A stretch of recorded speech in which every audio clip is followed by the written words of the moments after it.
Russia అధ్యక్షుడు Vladimir పుతిన్కు ప్రధాని నరేంద్ర మోదీ ఇచ్చిన ప్రత్యేక బహుమతులు ప్రస్తుతం చర్చనీయాంశంగా మారాయి.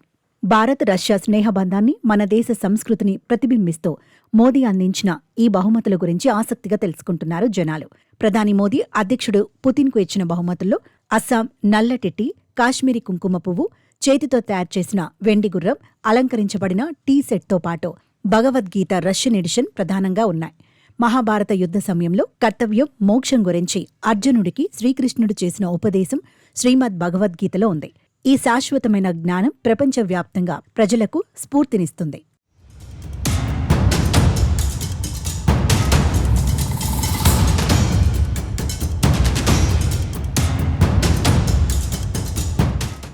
సారవంతమైన బ్రహ్మపుత్ర మైదానాలలో పండించే అస్సాం బ్లాక్ టీ దాని మాల్టీ రుచికి, ప్రకాశవంతమైన రంగుకు ప్రసిద్ధి. దీనికి 2007లోని జీఐ ట్యాగ్ లభించింది. పశ్చిమ బెంగాల్లోని గొప్ప కళా నైపుణ్యానికి ప్రతీకగా నిలుస్తోంది. అత్యంత క్లిష్టమైన చెక్కడాలతో ఈ అలంకరించబడిన సిల్వర్ టీ సెట్ను తయారు చేశారు. ఇది భారత్, రష్యా రెండింటిలోనూ టీ సంస్కృతికి ఉన్న ప్రాధాన్యతను తెలియచేస్తుంది. మహారాష్ట్ర కళాకారులు రూపొందించిన ఈ వెండి గుర్రం భారతదేశం, రష్యా సంస్కృతుల్లో గౌరవం, ధైర్యానికి ప్రతీక. ముఖ్యంగా ముందుకు కదులుతున్న ఈ గుర్రం భంగిమ భారత్, రష్యా భాగస్వామ్యం నిరంతరం ముందుకు సాగడానికి ఒక రూపకంగా నిలుస్తుంది. ఆగ్రా అద్భుతమైన రాతి చెక్కడాల వారసత్వాన్ని ఆగ్రా మార్బుల్ చదురంగం సెట్ ప్రతిబింబిస్తుంది. దీనిని ఒక జిల్లా ఒక ఉత్పత్తి పథకం కింద తయారు చేశారు.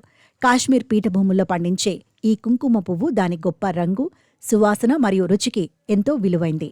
భారత్, రష్యా స్నేహం ఎప్పటికీ శాశ్వతంగా ఉంటుందని ప్రధాని నరేంద్ర మోదీ అన్నారు. రష్యా ఎప్పటినుంచో మిత్రదేశంగా ఉందని, యూరియా ఉత్పత్తికి సహాయం చేస్తోందన్నారు. 2030 వరకు భారత్, రష్యా మధ్య ఎకనమిక్ ప్రోగ్రాం కుదుర్చుకున్నామని ప్రధాని నరేంద్ర మోదీ తెలిపారు. ఆర్థిక రంగంలో ఇరు దేశాల మధ్య సంబంధాలను మరో స్థాయికి తీసుకెళ్తామన్న మోదీ,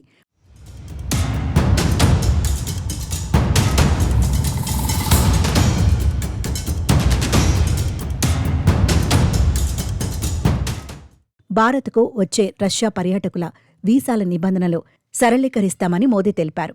భారత్ ఆతిథ్యం తనకు ఎంతో సంతోషాన్ని ఇచ్చిందని రష్యా అధ్యక్షుడు పుతిన్ తెలిపారు. అనేక అంశాల్లో ఇరు దేశాల మధ్య అవగాహన కుదిరిందని అన్నారు. భారత్, రష్యా మధ్య $64 బిలియన్ వ్యాపారం జరుగుతోందన్నారు. దీన్ని మరింత పెంచేందుకు కృషి చేస్తున్నామని పుతిన్ తెలిపారు. ఆయిల్, అణు విద్యుత్, మెడిసినల్ డ్రగ్స్ రంగాల్లో ఇండియాతో కలిసి పనిచేస్తామని వెల్లడించారు.